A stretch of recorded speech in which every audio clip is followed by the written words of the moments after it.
Hello friend, आपका स्वागत है अभिनंदन क्लासेस XYZ ABC में। आज के वीडियो में सेल कोशिका के पार्ट 2 को जानेंगे। इससे पहले पार्ट 1 बन चुका है जिसमें 30 वीडियो बताया गया है।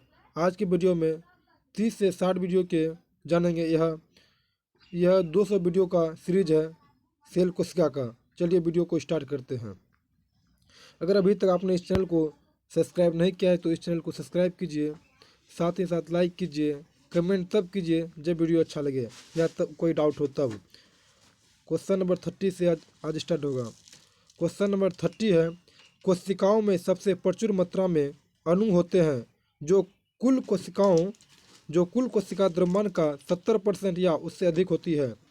ये भी क्वेश्चन पूछा हुआ है SSC CPO 2018 में। इसका आंसर होगा पानी। आगे है 31 नंबर, लिपिड स्राव के लिए निम्न में कौन उत्तरदायी होता है। लिपिड स्राव के लिए चिकनी अंतःप्रद्रव जालिका, जिसको एंडोप्लाज्मिक रेटिकुलम भी कहा जाता है, यह लिपिड स्राव के लिए उत्तरदायी होता है। अगला है 32 नंबर क्वेश्चन, अंतःप्रद्रवी जालिका की सतह पर डैश की उपस्थिति के कारण वह खुरदरी होती है। इसका आंसर होगा डी, राइबोसोम के कारण वह खुरदरी होती है, एंडोप्लाज्मिक रेटिकुलम। 33 नंबर क्वेश्चन है, प्रोटीन संश्लेषण में निम्न कोशिकाओं में किसकी भूमिका सबसे अधिक महत्वपूर्ण होती है।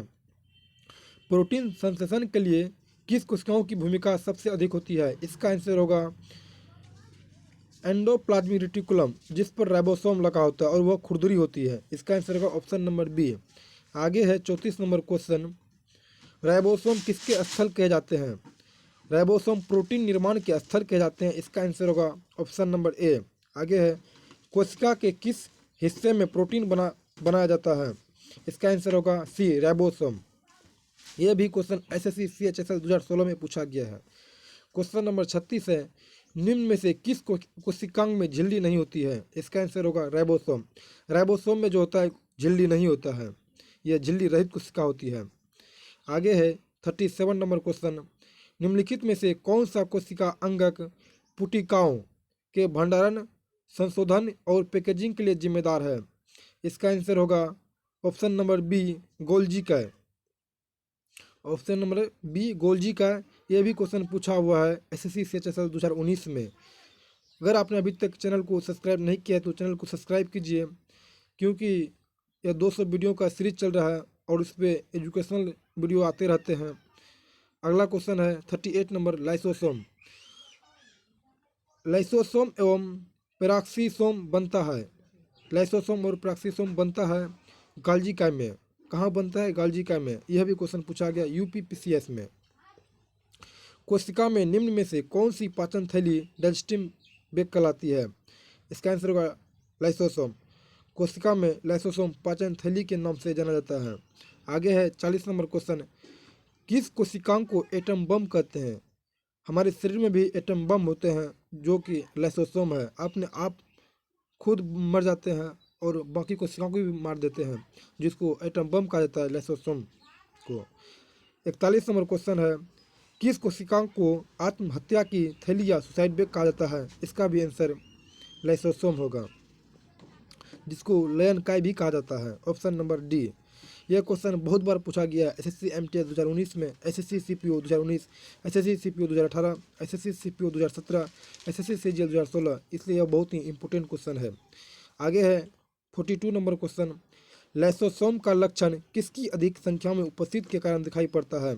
इसका आंसर होगा हाइड्रोलाइटिक एंजाइम के कारण। क्वेश्चन नंबर 43 है, कौन सा कोशिकांग किसी भी भारी पदार्थ तथा खराब कोशिकांग को पचाकर कोशिका को साफ रखने में मदद करता है। इसका आंसर होगा लाइसोसोम। ऑप्शन नंबर सी सभी। आगे है 44 नंबर क्वेश्चन, माइटोकॉन्ड्रिया पाया जाता है। माइटोकॉन्ड्रिया पाया जाता है सभी यूकेरियोटिक कोशिकाओं में। ऑप्शन नंबर बी होगा इसका राइट आंसर। यह भी क्वेश्चन UPPCS में पूछा गया है। आगे है, माइटोकॉन्ड्रिया शब्द किसने दिया था। माइटोकॉन्ड्रिया शब्द किसने दिया था। इसका आंसर होगा कार्ल बेंडा। कार्ल बेंडा ने माइटोकॉन्ड्रिया शब्द का उत्पत्ति किया है। आगे है 46 नंबर क्वेश्चन, किस कोशिकांग के स्वयं DNA व राइबोसोम होते हैं। इसका आंसर होगा सूत्रकणिका, माइटोकॉन्ड्रिया। सूत्रकणिका का स्वयं डीएनए एवं आरएनए होता है। आगे है, जीवाणु कोशिका में सूत्रकणिका की संख्या कितनी होती है? जीवाणु कोशिका में सूत्रकणिका की संख्या 0 होती है, एक भी नहीं होता है सूत्रकणिका की संख्या। ऑप्शन नंबर डी सही होगा। जीवाणुविक कोशिकाओं में बनी होती है, आंसर डी सूत्रकणिका, option number D right answer. कोशिकाओं में चयापचय की क्रिया कहाँ होती है? इसका आंसर होगा माइटोकॉन्ड्रिया। कोशिकाओं में चयापचय की क्रिया कहाँ होती है? इसका आंसर होगा माइटोकॉन्ड्रिया। अब आगे है 50 नंबर क्वेश्चन, वो कोशिका अंग जिसमें शोषण और ऊर्जा उत्पादन के जैसी व जैव रासायनिक प्रतिक्रियाएं होती है, इसका आंसर होगा mitochondria, option number A. 51 number question है, निम्नलिखित में से कौन सा कोशिका अंग कोशिकीय शोषण के लिए उत्तरदायी होता है? इसका आंसर होगा ऑप्शन नंबर बी सूत्रकणिका।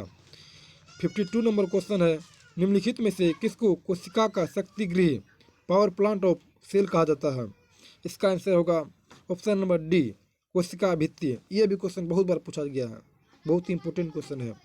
कोशिका की ऊर्जा के रूप में किसे जाना जाता है? इसका आंसर होगा adenosine triphosphate, option number B is the right answer. 54 number question है, निम्नलिखित में से किस कोशिका अंग में पार्ड्रुविक अम्ल टूटकर कार्बन डाइऑक्साइड जल तथा ऊर्जा में परिवर्तित हो जाते हैं? पार्ड्रुविक अम्ल टूटकर जो है कार्बन डाइऑक्साइड तथा ऊर्जा में ट्रांसफर हो जाता है। इसका आंसर होगा ऑप्शन नंबर सी सूत्रकणिका। आगे है 55 नंबर क्वेश्चन, ससीम केंद्र की ससमिक केंद्र की कोशिका में निम्नलिखित में से कौन सी कोशिका अंगक जो जीवाणुविक कोशिकाओं के पार्श्वबंधन या परिग्रहण के द्वारा विकास प्रक्रिया के दौरान प्राप्त होता है? इसका आंसर होगा mitochondria, option number D is the right answer. निम्नलिखित में से किस कोशिका द्रव्य कोशिकाओं को यूकैरियोटिक कोशिकाओं के भीतर प्रोकैरियोटिक कोशिकाएं माना जाता है? इसका आंसर होगा सूत्रकणिका माइटोकॉन्ड्रिया। यह भी क्वेश्चन एसएससी CHSL 2010 में पूछा गया है।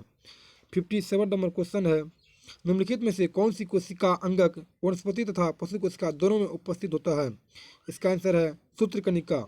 सूत्रकणिका को ही माइटोकॉन्ड्रिया कहा जाता है। निम्नलिखित में से कौन सा कोशिकांग केवल पादप कोशिका में स्थित होती है?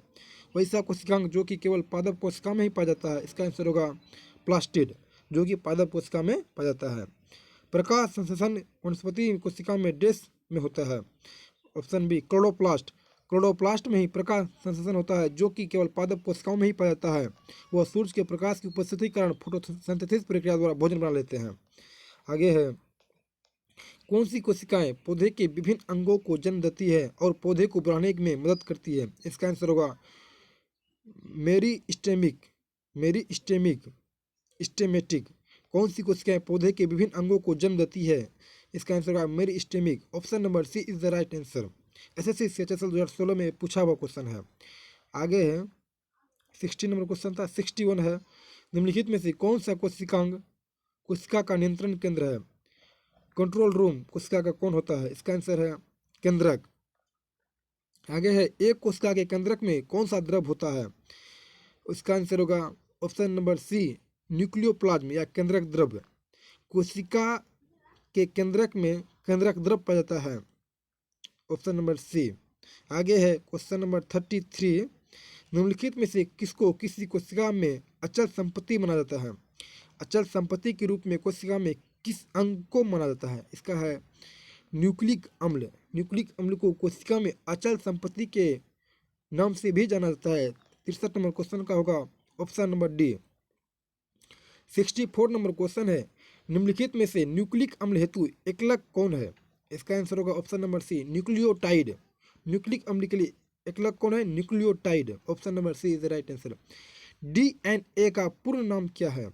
ऑप्शन नंबर डी होगा डीऑक्सीराइबोन्यूक्लिक एसिड। DNA का पूरा नाम डीऑक्सीराइबोन्यूक्लिक एसिड है। आगे है, DNA की द्विसूत्री या द्विकुंडलिनी संरचना का पता किसने लगाया था? DNA जो होता है द्विसूत्री होता है, इसका पता किसने लगाया था? इसका आंसर होगा वाटसन और क्रिक ने। और RNA एक सूत्री होता है। 67 नंबर क्वेश्चन है, DNA कोशिकाओं के डैश के प्रमुख रूप में संग्रहित होता है? इसका आंसर होगा डी नाभिक में। ऑप्शन 68 है, निम्नलिखित में से कौन सा कोशिका निम्नलिखित में से नाभिक के अलावा किस कोशिका अंगक में डीएनए होता है? इसका आंसर है माइटोकॉन्ड्रिया में। Thank you. यह वीडियो पार्ट 2 था, इससे भी पहले पार्ट 1 बन चुका है। अगर आपने अभी तक पार्ट 1 और नहीं देखा है तो पार्ट 1 देखिए, फिर पार्ट 2 देखिए। यह टोटल 200 क्वेश्चन का सीरीज चल रहा है। Thank you. अच्छा लगा हो तो सब्सक्राइब कीजिए, साथ ही चैनल को शेयर भी कीजिए। धन्यवाद।